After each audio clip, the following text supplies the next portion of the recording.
شرم آنی چاہیے جو ایسا سمجھے اس کو. وہ پلیت آدمی کہاں پر اور کہاں سرکار بہاؤالدین زکریا. ملتان والو تم بھی ذرا ہوش کے ناخن لو. یہ جواب تمہیں قبر سے اٹھ کر بہاؤالدین زکریا کو دینا پڑے گا. مجھے گالی دینا تو دیتے رہنا, کیونکہ ہمیں عزت ہے ولیوں سے. میں جب اپنے باپ اور اپنے استاد کی نسبت کسی گندے بندے سے نہیں کر سکتا تو ایسے اٹھاگیر کی نسبت حضرت شیخ الاسلام سے کروں, اور تم ہاتھ چومتے ہو اس کے. ایسے دنیا دار ٹھگ قسم کے پیر جن کا دین دنیا سے کوئی تعلق نہیں ہے, کہتے ہم سجادہ ہیں. میں نے کہا تم کہیں بھی قبضہ کر لو تو سجادہ ہونے سے کیا ہوتا ہے؟ وہ تو قبر سے جب بہاؤالدین زکریا اٹھیں گے تو پتا چلے گا گلی کوچوں میں یہ غریب عوام جو ان کے مشن پر تھی وہ ان کو چھاتی سے لگا کر کہیں گے کہ میرے سجادے اور میرے بیٹے یہ تھے. یہ تم نے کوئی برہمن مذہب سمجھا ہوا ہے کہ جس کا بیٹا ہو گیا تو امیر ہو گیا؟ یا شریعت ہے, یا تقوی سے چیزوں کو مانی جاتی ہے, تقوی سے مانی جاتی ہے. تو لہٰذا تم بھی یہ نہیں کہ غوث پاک کا بیٹا ہے. وہ دوسرا کون ہے؟ حضرت موسیٰ سوہاگ کا بیٹا یوسف رضا گیلانی. اب یہ ہو گئے موسیٰ سوہاگ کے سجادے, ان کو جیلانی لوگ کہہ رہے ہیں. میں نے کہا برداشت کرو یہ جملہ, اس کا حساب قرآن قبر میں تمہیں خدا کو دینا پڑے گا. یعنی کیا نسبتیں ان کی ہے. لہذا بزرگوں کو مانو, آگے اولاد کو ان کے طریقے پر مانو. اگر ان کے طریقے پر نہیں ہے تو ہم بندے نہیں پوجتے, ہم خدا کو مانتے ہیں. اپنے آپ کو میچور کرو. جو تمہیں بے وقوف بنا کر 4-4 لاکھ ووٹ لے جاتے ہیں اور اس کے بعد اس اسمبلی کے اندر دھاندلیاں ہو رہی ہوتی ہیں, ان کی زبان سے ایک لفظ نہیں نکلتا. گھوڑا نکالنا ہو کالے سے ووٹ لینے کے لیے تو آگے کھڑے ہوتے ہیں. تو میں نے کہا یہ قیامت کے دن بہاؤالدین زکریا, ابھی وقت نہیں ہے ورنہ بہاؤالدین زکریا کو جاؤ انٹرنیٹ سے کتابیں ڈاؤن لوڈ کرو اور پڑھو بہاؤالدین زکریا کس غیرت مند اور شریعت کے کس پابند عالم دین کا نام تھا. کتنے نکمے ہیں ہم, ادب کا کام تو نہ کر پائے. ان ٹھگ, ان بدماشوں کو ہم نے بزرگوں کا وارث بنا دیا تاکہ آنے والی ہماری یوتھ کہیں یار وہ بھی ایسے ہوں گے معاذ اللہ جب یہ ایسے ہیں. نہیں میرے بچوں, وہ ایسے نہیں تھے. وہ حضرت ابوبکر کی صداقت کی دلیل تھے, وہ حضرت علی کے راستے پر تھے, وہ شریعت کا نمونہ تھے. ان بدبخت اور پلیتوں کو کیا تعلق ہے ان سے؟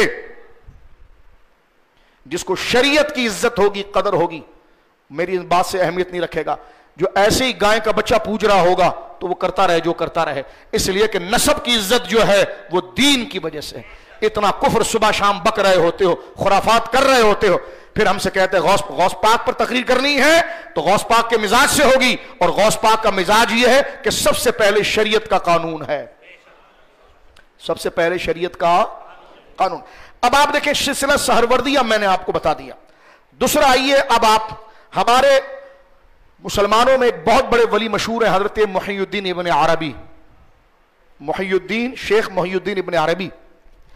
غامدی نے آپ کی طرف ایک جھوٹ باندھا ہے. یہ سچ سنو یہ باتیں سنو, ان باتوں کو. ہمارے خلاف کام کتنا اتر رہا ہے اور ہم صرف جو ہے شریعت کو دیکھتے نہیں, ہر ایک کے پیچھے چل پڑتے ہیں. ہمیں یہی تمیز نہیں رہتی کہ ہمارا کون ہے. جاوید غامدی نے, جو تصوف اور صوفیہ کا بڑا دشمن ہے, میں نے اس پر 11 جمعے اس مسجد میں پڑھائے ہیں, نیٹ پر موجود ہے, اس کے خلاف, اس کے دلائل کے, اس کی جو جھوٹ ہے اس کی کلی ہم نے کھولی. اس نے اپنے درسوں میں یہ بات لکھی ہے, جو یہ حمزہ عباسی اس کا شاگرد ہے جو ٹی وی پر آج کل ڈرامے کر رہا ہے, اور اسی ربیع الاول میں اس نے کامنٹس کیا ہے اپنے ٹویٹر پر کہ رسول اللہ کو افضل الانبیاء کہنا جائز نہیں ہے. اور تو بھانڈ اور بھانڈ کی اولاد, تیرا اس موضوع سے کیا تعلق ہے؟ تو بھانڈوں کی اولاد ہے, تیرا اس موضوع سے کیا تعلق ہے؟ یہ تو امت کا عقیدہ ہے کہ رسول اللہ سب سے افضل ہے.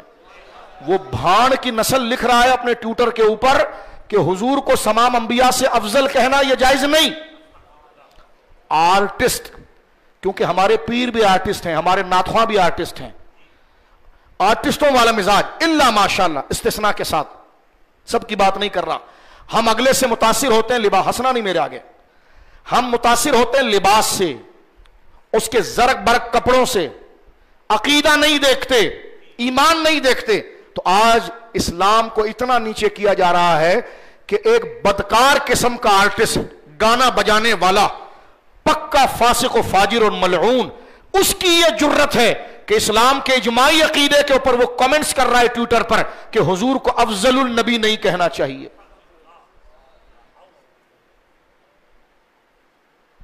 تو مسلمانوں جاگتے رہنا.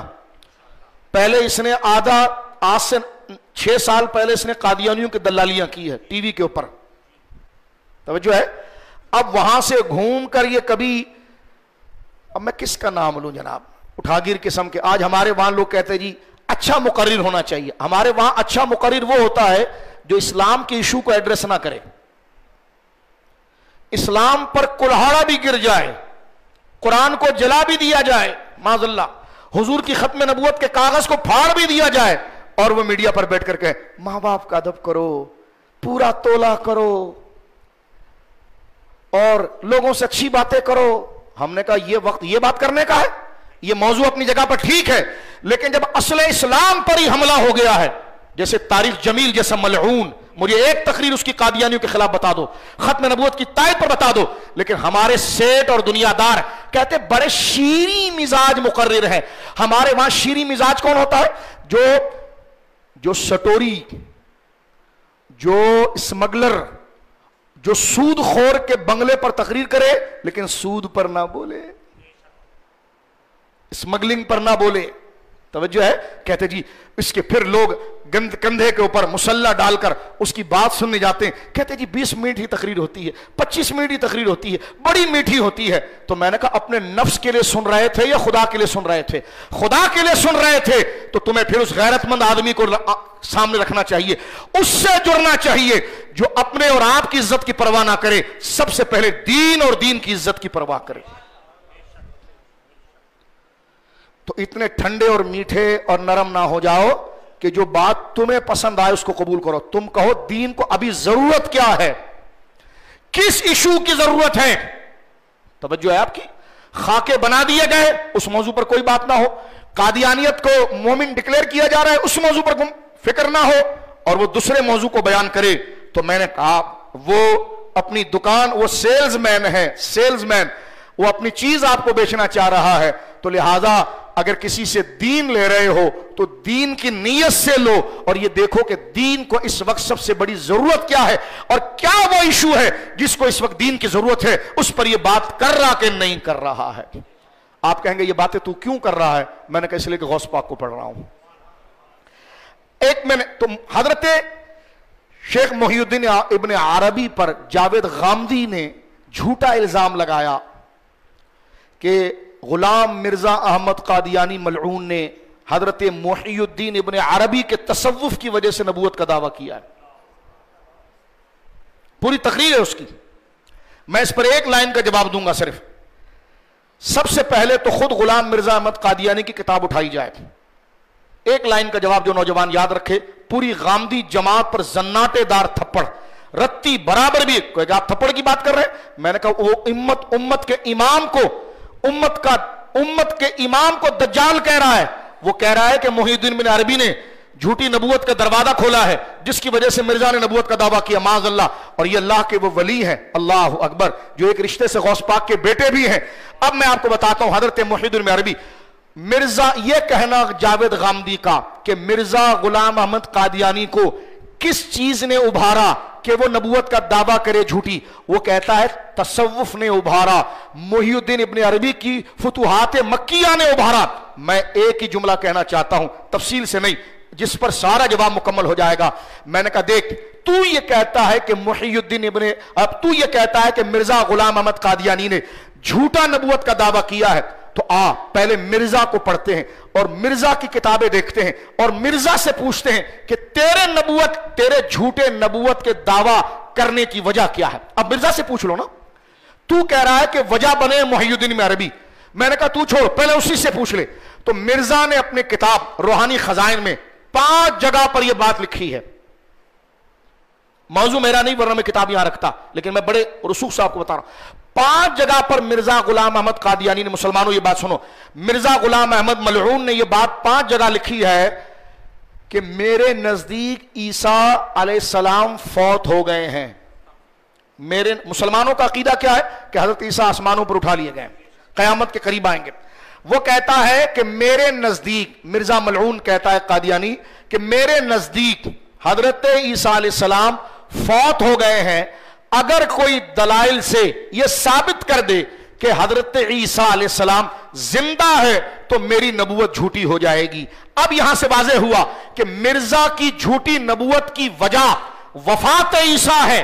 اب آ جائیے محی الدین عربی پاس۔ محی الدین ابن عربی کی فتوحات مکیہ میں جگہ جگہ پر حضرت عیسیٰ علیہ السلام کی حیات کا ذکر موجود ہے۔ اب آپ خود کے دیکھ لیجئے، جس بات کو غامدی جھوٹ پیش کر رہا ہے، مرزا کی جھوٹی نبوت کی وجہ وفات عیسیٰ کا عقیدہ ہے، اور یہ سارے اولیاء اپنی کتابوں میں یہ بات لکھتے ہیں کہ حضور نے فرمایا، اللہ کے نبی نے، کہ حضرت عیسیٰ علیہ السلام قیامت کے قریب آئیں گے اور وہ آسمانوں پر زندہ ہے۔ تو مجھے بتاؤ کتنا بڑا ظلم ہے امت کے اولیاء پر کہ یہ کہنا کہ محی الدین ابن عربی جیسا عظیم ہستی، امام زمان، اللہ کے ولیوں کا وہ سردار، اس عظیم ہستی پر اتنا بڑی تہمت، وہ بھی تہمت حضور کی غداری کی، معاذ اللہ تہمت لگانا کہ ان کی وجہ سے مرزا نے جھوٹا نبوت کا دعویٰ کیا۔ تو سنیو، کبھی نماز اور باپ کے حقوق کے علاوہ یہ حق بھی سن لیا کرو۔ توجہ ہے، ایک خاص اسٹائل سے ایکٹر کی تقریر کی طرح ان عقیدوں کو بھی سن لیا کرو، ان عقیدوں کو بھی سنا کرو، ایکٹنگوں سے متاثر نہ ہوا کرو، لہجوں سے نہ ہوا کرو۔ ہاں، جب خوشی کا ماحول ہوگا تو پھر خوشی کی بات سنیں گے، لیکن جب جنگ کی حالات ہوگی تو جنگ میں لڈو کے فضائل نہیں سنے جاتے، جنگ میں دشمن کے ایک ایک حملے کا جواب سیکھا جاتا ہے۔ اب اس لیے غوث اعظم پر تقریر ان ایشو پر، اس زمانے میں جہاں پوری دنیا اسلام پر حملہ کر رہی ہے، تو ہمیں غوث اعظم کو پھر شریعت کی تعلیم کے اس تناظر میں سمجھنا ہے کہ جس میں اسلام کا ایک سچا مجاہد اللہ کے دین کو جواب دینے کے لیے، کیونکہ سوشل میڈیا آپ کے ہاتھ میں ہے، قرآن و سنت کے تحت سچی بات کر کے آپ نے دلائل سے ان تمام چیزوں کا جواب دینا ہے۔ اور ہم کوئی ایکسٹریمسٹ نہیں ہیں۔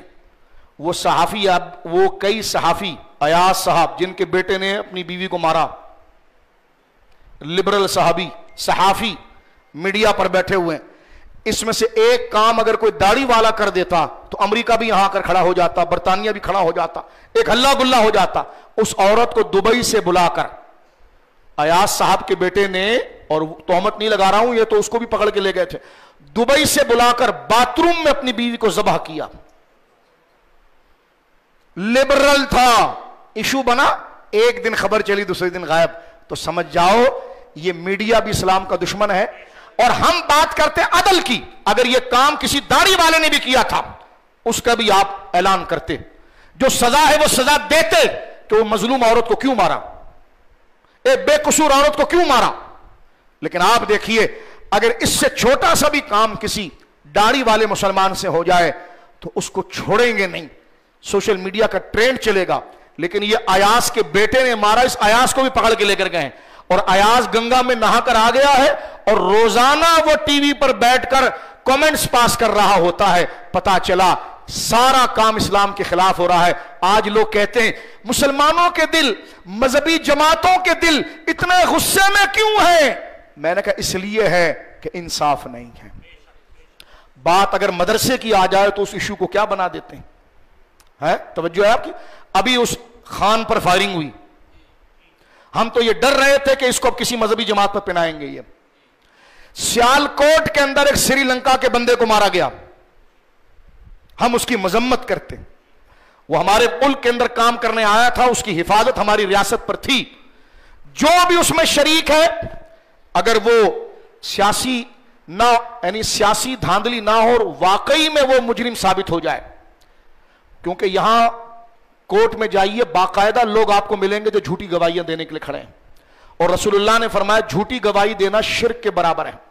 میں کہتا ہوں جس نے سری لنکا کے اس بندے کو مار ڈالا مظلومن ہے، ہمیں اس کے خاندان سے ہمدردی ہے کہ ایسا نہیں ہونا چاہیے تھا۔ وہ ہمارے ملک میں آیا تھا کام کرنے کے لیے، اس کو مار دیا، عدالتیں فیصلہ کریں، اس میں جو بھی ہو اس کو پکڑے۔ پہلے دن مذہبی جماعت پر فٹ کر رہے، آسان ہے، آسان، کیونکہ باہر سے ڈالر مل جاتے ہیں اس مسئلے پر۔ شرم کرو خبیثوں۔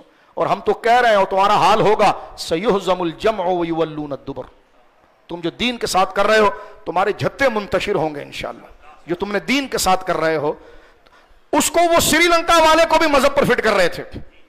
جب میں پتا چلا کہ کوئی مذہب کا ایشو ہی نہیں تھا، ایشو کچھ اور تھا. توجہ ہے آپ کی؟ تو یہ سمجھ لو دین کو بدنام کرنے کے لیے تاکہ لوگ دین سے دور ہو جائیں، اس وقت ضروری ہے اتنی ہی طاقت سے ہم مسجد، مدارس، علماء دین کے قریب آئیں. یہی پاکستان کو بچانے کا ایک واحد حل ہے. توجہ ہے آپ کی؟ ہم کسی پینٹ شرٹ والے کے دشمن نہیں ہیں، ہم کسی عام بندے کے دشمن نہیں ہیں. ہم یہ کہتے ہیں کام انصاف کا ہو، عدل کا ہو. اگر کوئی جبہ پہن کر غلط کام کرے تو اس کو بھی سزا ہو، لیکن جو نہ کرے اس کی طرف منسوب کر کے دین کو بدنام کرنا. توجہ ہے آپ کی؟ مدرسوں میں غلط کام ہوتے ہیں، مدرسوں میں فلانا ہوتا ہے. تو میں نے کہا یہ فیس بک پڑھو نا، تمہارے ایکٹروں کی پوری کہانیاں پڑی ہوئی ہیں، اس کے ابا نے کیا کیا، اس کی اماں نے کیا کیا، اس کی بہن نے کیا کیا. میں نے کہا بسم اللہ کرو، پڑھو اس کو ذرا، اسمبلی میں لاؤ ان چیزوں کو. جرم ہے، جرم ہے، اور شریعت نے اس کی سزا دی ہے. کب اس کو کوئی مذہبی، اگر کوئی بندہ بحیثیت انسان کے شیطانیت میں مبتلا ہو گیا تو کب اسے مذہبی جماعت ڈیفینڈ کرے گی؟ کہیں گی بالکل قصور اس کے اندر ہے، سزا دی جائے. توجہ ہے؟ کیا دی جائے؟ سزا دی جائے.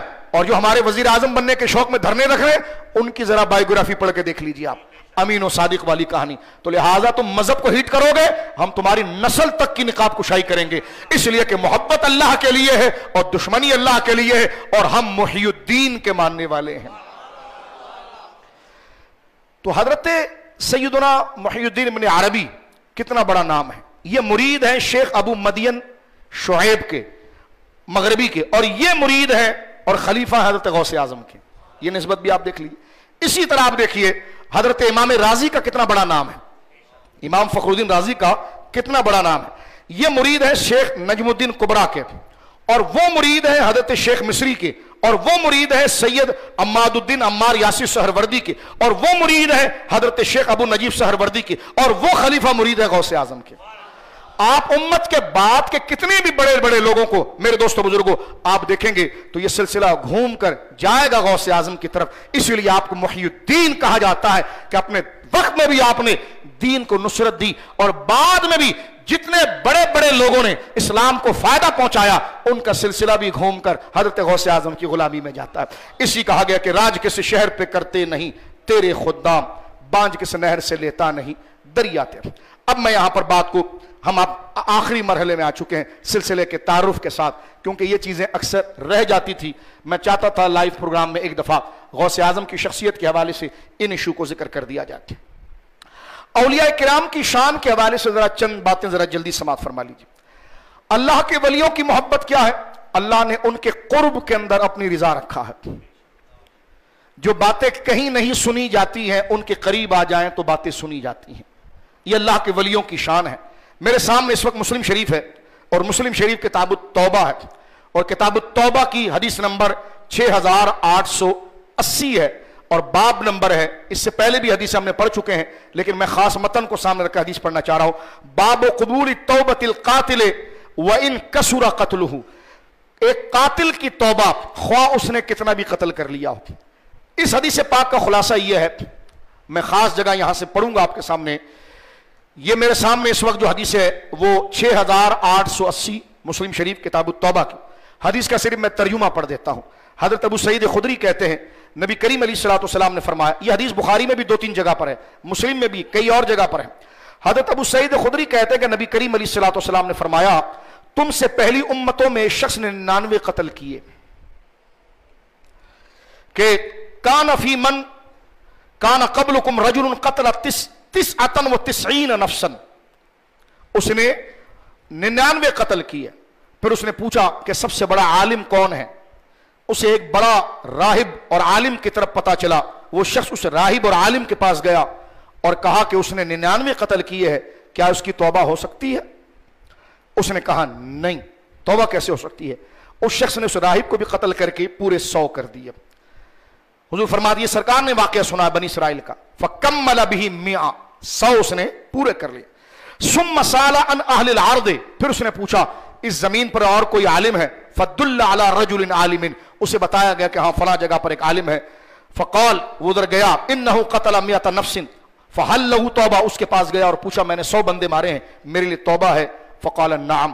اس نے کہا ہاں ہے. من یحول بینہ بین التوبۃ انطلق الی ارض کذا، کہا تو نے 100 بندے مارے ہیں تو توبہ کی قبولیت میں کیا چیز حائل ہو سکتی ہے؟ جا تو فلاں جگہ پر جاؤ، وہاں کچھ لوگ عبادت کر رہے ہیں۔ فرمایا انطلق الی ارض کذا و کذا فإن بها اناس یعبدون اللہ، کچھ لوگ وہ جو سامنے بستی ہے نا، اس کو بھائی میں توبہ کرنا چاہتا ہوں تو اس کو یہ نہیں کہ یہیں توبہ کر، یہاں پر بھی تو اللہ سن سکتا ہے، وہ یہ نہیں کہتا۔ حضور واقعہ سنا، وہ کہتا وہ جو نیک لوگ ہیں نا ان کے پاس جا۔ تو ہم بھی یہ کہتے ہیں اللہ سنتا ہر جگہ سے، راضی پیاروں کے پاس ہوتا ہے۔ یہ حدیث اس نے کہا میں نے 100 بندے مارے ہیں تو میں توبہ کرنا چاہتا ہوں، تو توبہ کرنے میں کیا بولو استغفر اللہ، دل سے نادم و شرمندہ ہو جاؤ، آئندہ وہ کام نہیں کروں گا، اس کا عزم کرو۔ لیکن حضور کہتے ہیں یہ نہیں کہا، اس نے کہا انطلق، جا یہاں سے الی ارض کذا، اس بستی کی طرف، فإنها اناس، وہاں کچھ لوگ ہیں، اور وہ لوگ کون ہیں؟ یعبدون اللہ، جو اللہ کی عبادت کر رہے ہیں، فاعبد اللہ معہم، تو بھی ان کے ساتھ جا کر اللہ کی عبادت کر، اور پھر تو وہاں سے لوٹنا نہیں۔ وہ بندہ وہاں جانے کا اس نے ارادہ کیا، اس سے پہلے اسے موت آ گئی، اور وہ گویا کہ انتقال کر گیا اور اسے موت آ گئی، اور فرشتے جو تھے وہ جنت کے اور جہنم کے، وہ دونوں فرشتے حضور علیہ الصلوۃ والسلام فرماتے ہیں، یہ آگے حدیث مسلم شریف کا میں نے حوالہ دے دیا ہے، وہ آئے اور آ کر فرشتوں نے اس کو گویا کہ جو جہنم کے فرشتے تھے وہ اس کو جہنم کی طرف لے جانا چاہتے تھے، جنت کے فرشتے تھے وہ جنت کی طرف لے جانا چاہتے تھے۔ حدیث میں ہے کہ کچھ لوگ، جو یہ کہا کہ کچھ لوگ عبادت کر رہے ہیں تم ان کے ساتھ جاؤ اور اللہ کی عبادت کرو، اور اپنی زمین کی طرف واپس نہ جانا کیونکہ وہ بری جگہ ہے۔ وہ شخص روانہ ہوا، جب وہ آدھے راستے پر پہنچا تو اس کو موت آ گئی، اس کے متعلق رحمت اور عذاب دونوں کے فرشتے آ گئے۔ حدیث پاک کے الفاظ ہیں کہ آتا الموت، رحمت اور عذاب کے دونوں کے فرشتے اس کے پاس آ گئے۔ فرمایا فاختصمت فیہ ملائکۃ الرحمت و ملائکۃ العذاب، تو جو فرشتے رحمت کے تھے اور عذاب کے تھے دونوں میں جھگڑا ہو گیا فرشتوں میں۔ فقالت الملائکۃ، لوگ اس حدیث کو بھی پڑھنے کے بعد سوال اٹھا رہے تھے یہ کہاں لکھا ہوا ہے؟ اب دیکھو اتنا بغض اولیاء سے اتنا بغض، کیونکہ شان اس میں ولی کی بیان ہو رہی۔ تو میں نے کہا دیکھو مسلم شریف کے اندر موجود ہے، بخاری شریف کتاب المناقب میں چلے جائیں اور انبیاء کے فضائل میں جہاں بنو اسرائیل کے واقعے کا عنوان ہے وہاں یہ حدیثیں، 2 حدیثیں ایک ساتھ امام بخاری اسی موضوع پر لے کر آئے ہیں، الفاظ مختلف ہیں۔ اس میں جو خاص بات کرنا چاہ رہا ہوں وہ یہ ہے، وہ فرشتے آپس میں لڑ پڑے۔ فقالت الملائکۃ الرحمہ جاء تائبا مقبلا بقبل اللہ تعالی، انہوں نے کہا جناب یہ جنت میں جائے گا اس لیے کہ اس نے توبہ کی نیت کر لی تھی اور دل سے یہ اللہ والا ہو گیا۔ وقالت الملائکہ عذاب انہ لم یعمل خیر قط، جو جہنم میں لے جانے والے تھے انہوں نے کہا بھائی اس نے زندگی میں کبھی اچھے کام نہیں کیے تو یہ جنت میں کیسے چلا جائے گا؟ فآتاہم ملائک فی صورت آدمی، اللہ نے ان دونوں فرشتوں کا مسئلہ حل کرنے کے لیے ایک فرشتے کو انسانی شکل دے کر بھیجا۔ فجعلوا بینہم، اور اس کے درمیان فیصلہ کیا۔ فیصلہ کیا ہوا؟ فقال، اس فرشتے نے کہا قیسو، ناپ کرو، قیسو ما بین الارضین، دونوں زمینوں کے درمیان، جہاں اس نے بندہ مارا ہے یہ بیچ میں پڑا ہوا ہے، اس نے بندہ یہاں مارا ہے، بستی وہاں پر ہے، اب اس کو ناپو کہ یہ جہاں اس نے گناہ کا کام کیا وہاں قریب ہوتا ہے یا نیک لوگوں کی بستی کے قریب ہوتا ہے۔ قیسو ما بین الارض فإلی ایتہما کان ادنی فہو لہو، یہ جس کے قریب ہوگا، جس جگہ کے قریب ہوگا وہ اس کا ٹھکانہ ہوگا۔ فقاسو، تو پھر انہوں نے زمین کو ناپنا شروع کیا۔ فوجدوا ادنی الی ارض التی ارادا، تو یہ پھر اس زمین کے قریب پایا گیا جن نیک لوگوں کے پاس جانے کا اس نے ارادہ کیا تھا۔ فقبضتہ ملائکۃ الرحمہ، تو ملائکہ جو رحمت کے فرشتے تھے وہ اس کو لے کر چلے گئے۔ اس کے بعد حدیث کے اندر ایک جملہ ہے، میں نے یہ حدیث پوری اس لیے سنائی، اب مسلم شریف کی حدیث، میں نے جو حدیث پڑھی یہ 6880 ہے، اس کے بعد امام مسلم 6861 والی حدیث میں الفاظ کیا لاتے ہیں کہ جب اس نے 99 بندے مار دیے، 100 بندے بھی مار دیے، اب اس نے لوگوں سے پوچھا کہ میری توبہ قبول ہو سکتی کہ نہیں ہو سکتی۔ اب حدیث نمبر 81 کے اندر الفاظ تھوڑے چینج ہے اور وہ ذرا غور سے سنیے۔ فقتل الراہب ثم جعل يسأل، جب اس نے 100 بندہ مار دیا تو اس نے پوچھا، ثم خرج من قریۃ الی قریۃ فیہا قوم صالحون، اس میں الفاظ، اس کو بھیجا گیا اس بستی کی طرف جہاں اولیاء تھے۔ مسلم شریف، رسول اللہ فرما رہے ہیں اس کو کہا گیا جاؤ اس بستی کی طرف جہاں پر صالحون اولیاء تھے، من النبیین والصدیقین والشہداء والصالحین. صالحون فلما کانا فی بعد الطریق ادرکہ الموت فناء بالصدر، وہ آدھے رستے میں تھا، موت آ گئی، اس نے اپنا سینہ ولیوں کی طرف کر دیا. ثم مات فاختصمت فی الملائکہ الرحمہ وملائکہ عذابہ فکان الی قریۃ صالحہ، جب ناپا گیا تو وہ ولیوں کی زمین کے قریب نکلا. مجھے لوگ کہتے ہیں وہاں تو لفظ تھا حدیث میں کہ جناب حدیث کے اندر تو لفظ یہ موجود تھا جو آپ نے ترجمہ، یہ یہاں پر حدیث میں جو لفظ ہے کہ وہ اللہ کے کچھ نیک، اللہ کے کچھ بندے، یا کہ فَإِنَّ بِهَا أُنَاسٌ يَعْبُدُونَ اللَّهَ، کہ جاؤ اس بستی میں وہاں اللہ کے کچھ بندے عبادت کر رہے ہیں. تو وہاں تو اولیاء کا کیا نام ہے؟ تو میں نے کہا جو اللہ کا عبادت کرے گا وہ تمہارے ساتھ جانے والا ہوگا یا ولی ہوگا وہ؟ لیکن کہتے نہیں ولی کا لفظ بتاؤ. تو میں نے کہا دیکھو یہ مسلم شریف کی اگلی حدیث اس کے بعد آ رہی ہے اور اس میں لفظ موجود ہے کہ فیہا قوم صالحون، وہ بستی ولیوں کی تھی، اور جب زمین کو ناپا گیا تو کہتے ہیں کہ فکان الی قریۃ صالحۃ، وہ ولیوں کی بستی کے قریب نکلا اور اللہ رب العالمین نے اس کا ٹھکانہ ولیوں کے ساتھ کر دیا. تو اب آپ دیکھیں یہ نسبت کا مقام. اب وہ ولی، اور غور کرنا، وہ ولیوں تک پہنچا نہیں تھا، راستے میں صرف اس کا سینہ ادھر ہوا تھا تو اللہ نے اس ولی کی نسبت سے بخش دیا. اور وہ ولی بنی اسرائیل کے تھے، حضور کی امت کے نہیں تھے. تو حضور یعنی بنی اسرائیل کے ولی کی یہ عظمت ہے کہ اس کی طرف اگر کوئی چلے اور معافی خدا سے مانگنا ہو، ذریعہ ان کا پکڑنا ہو. کہتے ذریعہ کہاں سے آ گیا؟ تو میں نے کہا ادھر ہی توبہ کرتا نا، ادھر جانے کی کیا ضرورت تھی؟ تو میں نے کہا یہ ذریعہ نہیں تو کیا ہے؟ اور یہ جگہ بتائی گئی اور یہ اتنی اچھی بات تھی کہ نبی نے یہ قصہ خود اپنے صحابہ کو سنا دیا. اگر اس کی کوئی حیثیت نہیں تھی تو سرکار نے واقعہ کیوں سنایا؟ واقعہ اس لیے سنایا کہ نیک لوگوں کا انجام یہ ہوتا ہے. میری امت کو بھی چاہیے کہ جب وہ اللہ سے رجوع کرنا چاہیں تو اللہ کے اولیاء کے قرب میں آ جائیں. توبہ ادھر بھی ہو سکتی ہے. حضور یہ واقعہ سنا رہے ہیں، ٹھیک ہے. اور دیکھو وہ بنی اسرائیل کے زمانے کے ولی تھے اور وہ گناہگار ابھی وہاں پہنچا نہیں، دور تھا، صرف سینہ ادھر کیا ہے اور مر گیا. تو اللہ نے اس ولی کی نسبت سے اس کو بخش دیا اپنے فضل سے. تو وہ بنی اسرائیل کا ولی ہے اور یہ حضور کے امت کے ولی ہے. ادھر وہ پہنچا نہیں. تم تو بغداد پہنچ بھی گئے، تم تو اجمیر شریف پہنچ بھی گئے، تم تو نجب اشرف پہنچ بھی گئے، تم تو گنبد خضرا پہنچ بھی گئے، تم تو سید الشہداء پہنچ بھی گئے. وہ پہنچا نہیں تھا، راستے میں مر گیا، اس کی توبہ قبول ہو گئی تو تم پہنچ بھی گئے. صرف تم پہنچے نہیں، تم نے ان کے نسبت والوں کے ہاتھ میں بھی ہاتھ دے دیا. تو اتنا قرب، تو اندازہ لگائیے. تو یہ سارا مسئلہ جو اہل سنت و جماعت کا نسبت کا ہے اس حدیث پاک کے اندر میرے دوستو بزرگوں بالکل واضح اور کھل کے سامنے آ جاتا ہے. ایک حدیث پاک یہاں سے مسئلہ واضح ہوا نسبت کا جو میں نے واضح کیا. اب میرے سامنے مسلم شریف کتاب الزہد ہے، زہد والرقاق. اس کی حدیث نمبر ہے 7334. بڑی خوش دل جمی کے ساتھ یہ واقعہ سنیے. سرکار دو عالم صلی اللہ علیہ وسلم کا یہ واقعہ میں اکثر بیان کرتا ہوں آپ کے سامنے. غزوہ تبوک سے قوم سمود کے کنویں سے پانی نہ لینے والی بات.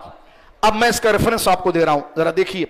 یہ بخاری شریف کے اندر بھی یہ واقعہ کتاب الانبیاء کے اندر قوم سمود کی فہرست میں آپ جائیں گے نا تو اس میں یہ حدیث بخاری شریف کے اندر موجود ہے.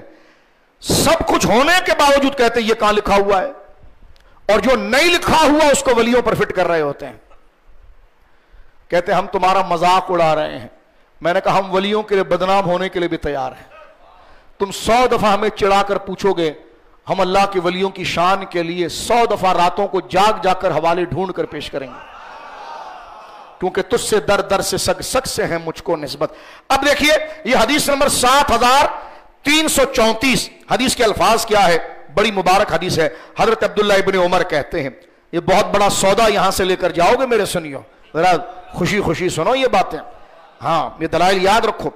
حضرت عبداللہ ابن عمر ہے، کتاب الزہد، جامع ترمذی، جامع صحیح مسلم شریف حدیث صحیح مسلم شریف کتاب الزہد حدیث نمبر 7334 ان عبداللہ ابن عمر اخبرہ، حضرت عبداللہ ابن عمر نے خبر دی، امام نافع کہتے ہیں کہ ان الناس نزلوا مع رسول اللہ علی الحجر، قوم سمود کو جہاں عذاب آیا تھا مقام حجر میں، غزوہ تبوک سے لوٹتے وقت کچھ صحابہ وہاں پر اتر گئے، ارض سمود فاستقوا من آبارہم، بئر کی جمع آبار، انہوں نے پانی جمع کر لیا کنویں سے، فاستقوا من آبارہا، اس میدان کے اندر جس میں قوم سمود کو عذاب آیا تھا، نیٹ پر بھی آپ دیکھتے رہتے ہیں، ہجر کا علاقہ جو موجودہ سعودی عرب کے اندر مکہ کے قریب ہے، صحابہ کرام آئے تھکے ہوئے تھے، وہاں پر رک گئے، اور فاستقوا من آبارہا وعجنوا بہ عجین، اس کنویں سے پانی لے کر بھرا، وعجنوا بہ، اور اس پانی سے گوندنے لگے، العجین آٹا، آٹا گوندنے لگے، فامرہم، حضور نے جب دیکھا تو سرکار نے فامرہم، ان سارے صحابہ کو حکم دیا، فامرہم رسول اللہ صلی اللہ علیہ وسلم ان یحرقوا، حکم دیا یہ سارا آٹا پھینک دو، جو نبی ایک اناج کا دانہ پھینکنے کو جائز نہیں کہتے، آج وہ اتنے ہزاروں آدمی کا آٹا پھینکوا رہے ہیں، فرمایا فامر، اور آرڈر دیا، حکم دیا کہ ان یحرقوا مستقوا ویعلف الابل عجین، جتنا پانی جمع کیا ہے سب بہا دو، اور جتنا تم نے آٹا گوندا ہے سب اونٹوں کے آگے پھینک دو، اس سے روٹی نہیں بنے گی اور ہم روٹی نہیں کھائیں گے۔ اسی کے آگے دوسری سند امام مسلم لا رہے ہیں 7335، اس میں الفاظ کیا ہے؟ فاستقوا من بئرہا واعتجنوا بہ، رسول کریم صلی اللہ علیہ وسلم نے اشارہ کیا دوسرے کنویں کی طرف اور فرمایا وہاں سے پانی لو اور وہاں سے آٹا گوندو۔ اب دونوں کنویں ہیں، ادھر بھی پانی ادھر بھی پانی، بظاہر وہ بھی پاک بظاہر یہ بھی پاک، سرکار کے صحابہ ہیں، ان کو یہ نہیں پتا کہ پانی کا وصف کتنا ہوتا ہے، پانی کب ناپاک ہوتا ہے، پانی بالکل شریعت کے دائرے کے اعتبار سے پاک تھا لیکن اس کی نسبت ٹھیک نہیں تھی۔ دو کنویں، ایک پہلے آیا اور ایک تھوڑے قدم پر آیا، مسلم شریف، ابھی آگے مسلم امام احمد پڑھ رہا ہوں میں آپ کے سامنے، پہلے مسلم کا خلاصہ دیکھ لیں آپ، یعنی حضور نے ایک کنویں سے پانی لینے والے پانی کو بہا دیا، جبکہ پانی وضو میں بھی زیادہ نہیں بہایا جاتا، وضو میں بھی اسراف ہے، گناہ ہے۔ حضور نے فرمایا خواہ تم دریا کے کنارے کیوں نہ وضو کرو، جتنا پانی لینا ہے اتنا ہی لو، زیادہ لو کے ضائع کرو گے تو گناہ ہے۔ ایک وضو والا کتنا پانی ضائع کر دے گا یار، بہت زیادہ، ایک بالٹی ضائع کر دے گا، یہاں تو 30,000 آدمی کا پانی بہا دیا گیا، لیکن گناہ نہیں ہے، ضروری ہے۔ توجہ ہے آپ کی؟ اس لیے خشک نہیں بننا چاہیے، نسبتوں کو دیکھنا چاہیے۔ اور فرمایا یہ آٹا 30,000 سے زیادہ بندوں کا آٹا پھینکوا دیا۔ اب یہ حدیث ایک اور رنگ سے آ رہی ہے مسند امام احمد میں تخریج کر رہا ہوں، مسلم کے 2 حوالے پیش کیے ہیں، اور یہ آپ کے سامنے پھر ایک حدیث ہم ڈھونڈ کے یہ متن کہاں کہاں پر آیا ہے، جتنا ہمیں مل سکا ہم آپ کے سامنے لا رہے ہیں۔ یہ مسند امام احمد میرے سامنے ہے، مسند امام احمد مسند عبداللہ ابن عمر ہے، حدیث نمبر 5984۔ حدیث کے الفاظ کیا ہے؟ نبی پاک غزوہ تبوک کے سال قوم سمود کی تباہ شدہ کھنڈرات اور گھروں کے قریب کسی جگہ پر صحابہ کے ساتھ پڑاؤ ڈالا، اور لوگوں نے ان کنویں سے پانی لیا جس سے قوم سمود پانی پیتی تھی، اور اس سے آٹا بھی گوندا اور گوشت ڈال کر ہنڈیا پر چڑھا دیا۔ یہ مسند امام احمد ہے، توجہ ہے آپ کی، گوشت ہنڈیا پر ڈال کر چڑھا بھی دیا۔ نبی کریم علیہ الصلوۃ والسلام کو معلوم ہوا تو آپ نے حکم دیا، سرکار دو عالم صلی اللہ علیہ وسلم کو جب معلوم ہوا تو حضور سید عالم صلی اللہ علیہ وسلم نے، سرکار کریم علیہ الصلوۃ والسلام نے حکم دیا، اور حکم دے کر فرمایا لوگوں ہانڈیاں الٹ دو، گوشت بھی ڈلا ہوا، ہانڈیاں الٹ دو اور گوندا ہوا آٹا اونٹوں کو کھلا دو۔ اور نبی کریم علیہ الصلوۃ والسلام وہاں رکے نہیں، حضور علیہ الصلوۃ والسلام ثم ارتحل بہم، حضور وہاں سے کا بستر سامان اٹھاؤ آگے چلے، حتی نزل بہم علی البئر، ایک کنویں کے ساتھ بسیرا لگایا، کہا یہاں سے اٹھو، یہاں سے سب کو اٹھایا حضور نے، اور حدیث کے الفاظ ہے ارتحل بہم، چلے اپنے صحابہ کے ساتھ، نزل بہم، پڑاؤ ڈالا حضور نے، علی بئر، ایک کنویں کے پاس۔ تم نسبتیں مٹاتے ہو اور دیکھو نبی کا کام، ایک کنویں کے پاس حضور نے پڑاؤ ڈالا اور فرمایا التی کانت تشرب منہا ناقتو، فرمایا ہاں یہ ہے ناقہ، شی کیمل، اونٹنی۔ حضور نے کہا یہ ہے وہ کنواں میرے صحابہ جس سے صالح علیہ السلام کی اونٹنی پیتی تھی، اس سے پانی لو۔ وَنَهَاهُمْ أَن يَدْخُلُوا عَلَى الْقَوْمِ الَّذِي عُذِّبُوا، پھر سرکار نے اس جگہ سے جانے سے منع کیا۔ اب آپ دیکھیں کنواں دونوں پاک تھا۔ لوگ کہتے ہیں نسبتوں سے کیا ہوتا ہے، میں نے کہا دیکھیں ایک کنویں سے کافر پیتے تھے تو حضور نے وہ سارا پانی پھینکوا دیا، اور ایک کنویں سے نبی کی سواری پیتی تھی، وہ پانی اتنا عظمت والا تھا کہ رسول اللہ خود چل کر آئے، اس کنویں کے قریب ڈیرا لگایا اور خود اپنی زبان پاک سے اور ہاتھ سے اشارہ کر کے فرمایا یہ ہے وہ کنواں جس سے پانی لو، اور میرے لیے روٹی بھی اس سے بناؤ، میرے لیے سالن بھی اس سے بناؤ۔ کوئی نسبتیں سمجھ میں آئی آپ کے؟ ہر چیز کو بدعت کہہ دیتے ہو، ہر چیز کو تم کہتے ہو کہ جناب یہ بتوں کو پوجنا ہو گیا۔ یہاں پر اب آگے سنیے، امام قرطبی کی قبر پر اللہ رحمت اتارے، اور ہمارے بچوں کو اللہ اجر عظیم دے جنہوں نے یہ حوالہ ڈھونڈنے میں بڑا قیمتی حوالہ نکلا ہے، اور میں کہتا ہوں اہل علم سن رہے ہوں گے وہ انگلیاں چبائیں گے اس حوالے کے اوپر، جو الحمدللہ یہ فقیر اپنے بچوں کی ٹیم کے ساتھ یہ حوالہ آپ کے سامنے رکھ رہا ہے۔ امام قرطبی میرے سامنے ہے، آپ کی تفسیر احکام القرآن، اس واقعے کو امام قرطبی نے اپنی تفسیر میں نقل کیا ہے کہ وہ اونٹنی کب پیتی تھی۔ حضور تو ابھی تشریف لائے ہیں، اور حضرت صالح علیہ السلام تو حضور سے 2000 سال پہلے گزر گئے، وہ اونٹنی نے کب پیا؟ وہ کہتے ہیں غوث پاک میں تو کبھی اس گلی سے گزرے ہوں گے، حضور تو کبھی اس مدینے سے گزرے ہوں گے۔ اب میں نے کہا بچو تو نے ماربل نیچے بچھا دیا ہے، لیکن ریاض الجنہ کی فضا وہی ہے، فضا نہیں بدلتی، مدینے کا آسمان نہیں بدلتا، وہ سورج نہیں بدلتا، وہ ماحول نہیں بدلتا۔ تو نے اگر وہ مبارک مٹی کے مبارک گھر گرا کر بڑی بڑی بلڈنگیں بھی بنا دی نا، تو یہ نیا آرٹیفیشل کام اس نسبت کو نہیں بدلتا۔ اب آپ دیکھیں یہ کام جو حضور نے کیا تھا کہ سارا پانی پھینکوا دیا، اور پھر حضرت صالح علیہ السلام کی اونٹنی کا منہ جہاں لگتا تھا اس کنویں سے پانی رسول اللہ نے لیا۔ ایک وہابی کومنٹس کرنے لگا یہ کیسے ہو سکتا ہے، رسول کسی سے وسیلہ کیوں لے سکتے ہیں؟ میں نے کہا بیٹا تو اولیاء کے بغض میں حدیث سے بھی فارغ ہو گیا، میں نے تو 6 سندیں پڑھ دی، مسند امام احمد سے، مسلم شریف سے، بخاری سے 8 حدیثیں جمع ہو گئی۔ تم نسبتوں پر کیا پورا دین چھوڑ بھاگو گے یا اس کو قبول کرو گے؟ یہ کام تو حضور نے کیا نا۔ توجہ ہے، کہتے حضور نے کیوں کیا؟ میں نے کہا حضور نے بیان جواز کے لیے کیا۔ سرکار کا مرتبہ اس کنویں سے، اس اونٹنی سے صالح علیہ السلام سے افضل تھا، لیکن حضور بتانا چاہتے ہیں کہ بڑوں سے بھی تبرک لیا جاتا ہے اور ان کی نسبت رکھنے والوں سے بھی تبرک لکھا جاتا ہے۔ جیسے حضرت سیدنا عمر بخاری میں ہے، سرکار کے وسیلے سے بھی دعا کرتے تھے اور حضرت عباس کے وسیلے سے بھی دعا کرتے تھے۔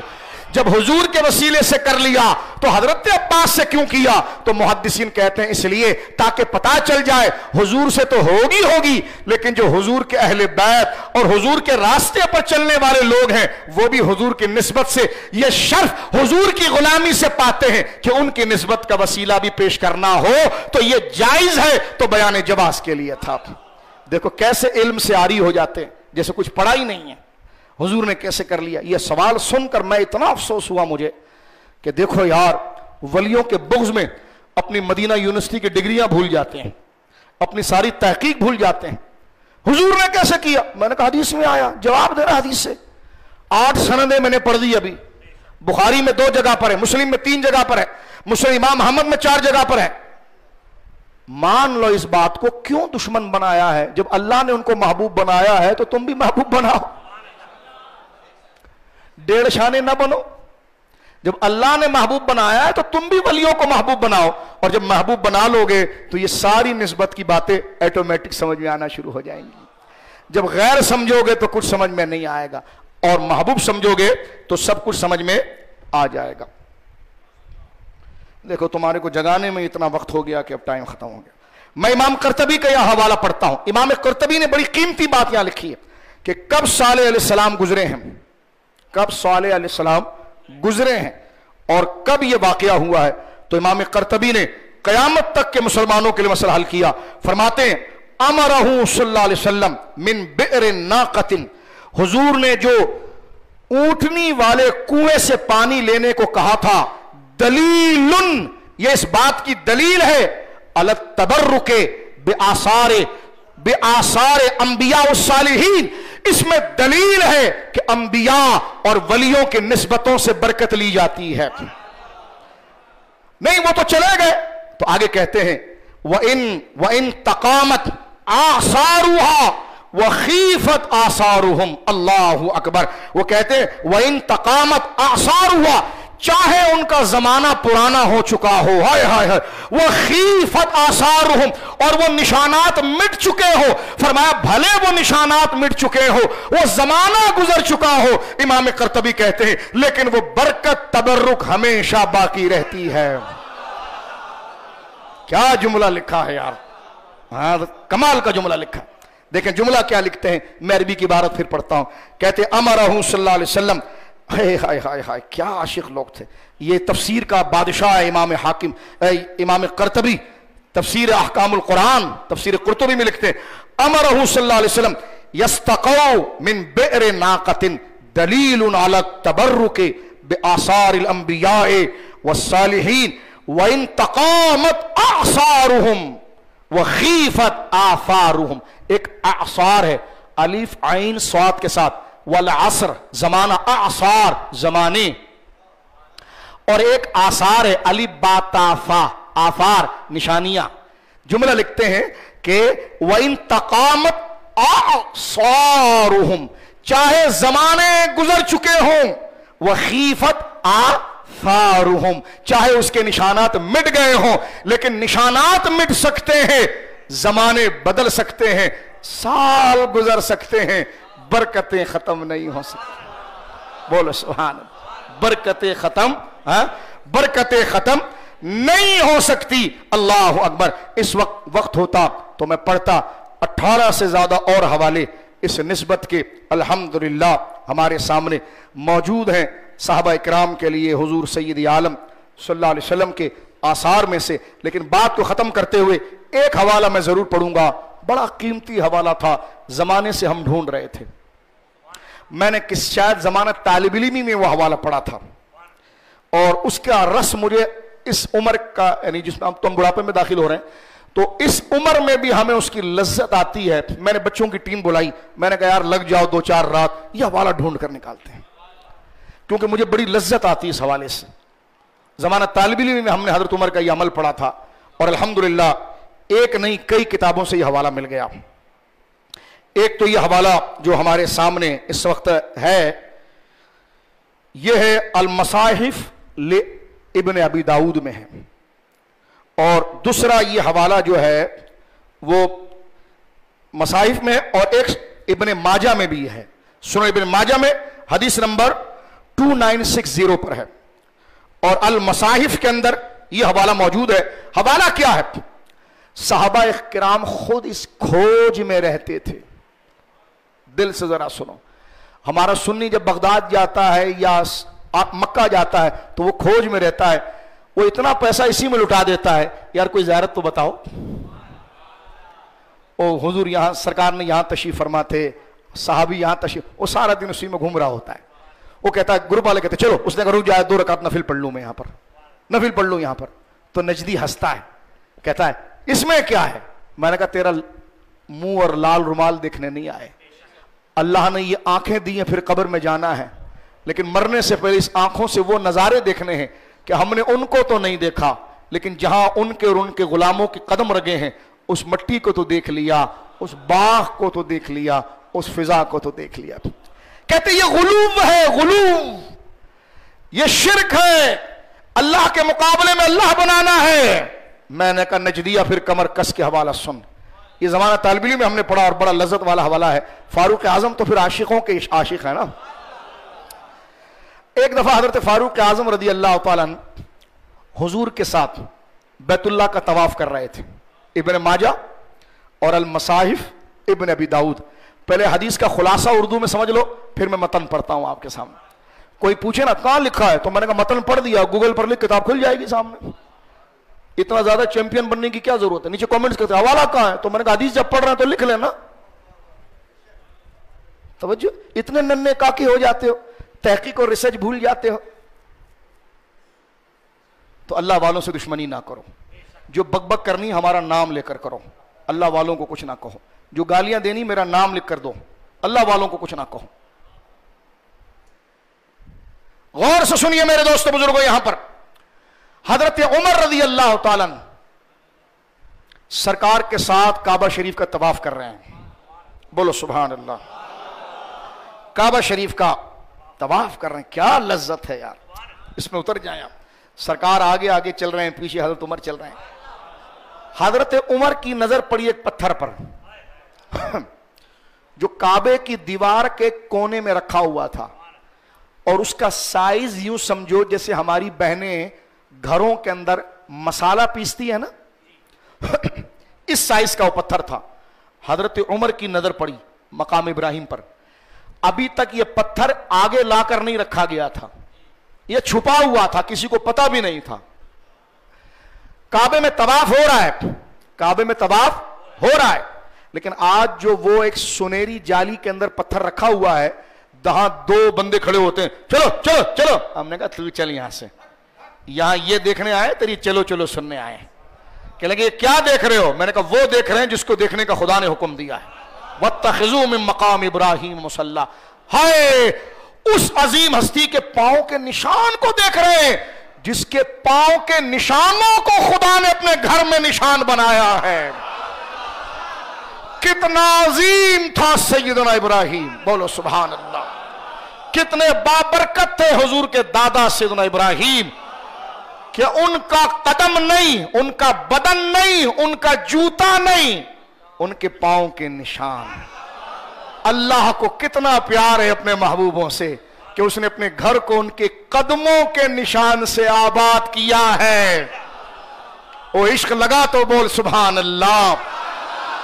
لوگ اپنے ڈرائنگ روم کو قیمتی چیزوں سے آباد کرتے ہیں، بیڈ روم اور کومن چاہے اس کا خستہ ہو تاکہ مہمان عزت دیکھے ہماری، تو اللہ نے اپنے گھر کی عزت کو دینے کے لیے کن چیزوں سے آباد کیا، مزین کیا؟ اس میں حضرت ابراہیم کے پاؤں پاؤں پاؤں کے نشان۔ وہ پاؤں کتنا عظیم ہوگا کہ جو خدا کی قدرت کو بھی پسند آیا، اور وہ نشان کتنا عظیم ہوگا، اپنے گھر کو زینت دینے کے لیے خدا نے اپنے گھر میں اس نشان کو لگا دیا۔ تم کہتے ہو ہم گنبد گرائیں گے، ولی کو بے نشان کریں گے، خدا تو ان کے قدموں کے نشانوں کو بھی بے نشان نہیں کرتا اور اپنے گھروں میں آباد کرتا ہے۔ بولو سبحان اللہ۔ اب آپ دیکھیں سیدنا عمر، جلدی سے سنیں، سیدنا عمر طواف کر رہے ہیں اور طواف میں حضور کے پیچھے ہیں، چل رہے ہیں۔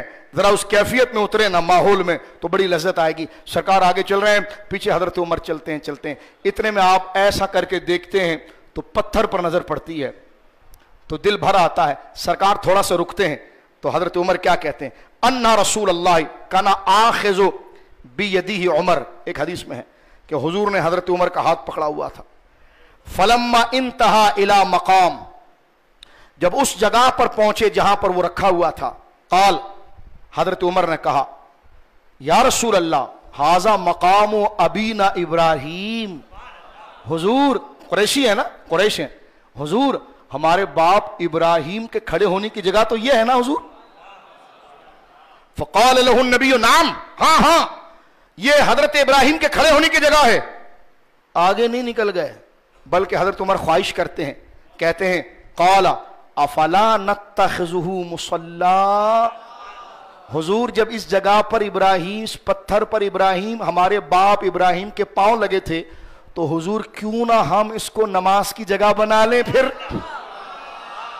حضور نے یہ نہیں کہا ابھی شرک سے توبہ ہوا ہے، صرف اللہ کی عبادت کرو، کوئی نسبت بیچ میں نہیں لاؤ ورنہ پھر غیر اللہ کا تصور آ جائے گا، بلکہ نہیں، حضور نے کچھ بھی نہیں فرمایا۔ یہ بات اللہ کو اتنی اچھی لگی کہ اسی وقت حضور کے دل پر آیت نازل ہوئی، وَاتَّخِذُوا مِن مَقَامِ إِبْرَاهِيمَ مُصَلًّى، فرمایا عمر صحیح کہہ رہا ہے محبوب، اسی پتھر کو اٹھائیے اور لائیے اور سب کو کہیے اسی جگہ کو، مقام ابراہیم کو، ابراہیم کے کھڑے ہونے کی جگہ کو مصلی بناؤ، میری نماز کی جگہ بناؤ، عبادت میری ہوگی، نسبت ابراہیم کی ہو جائے گی۔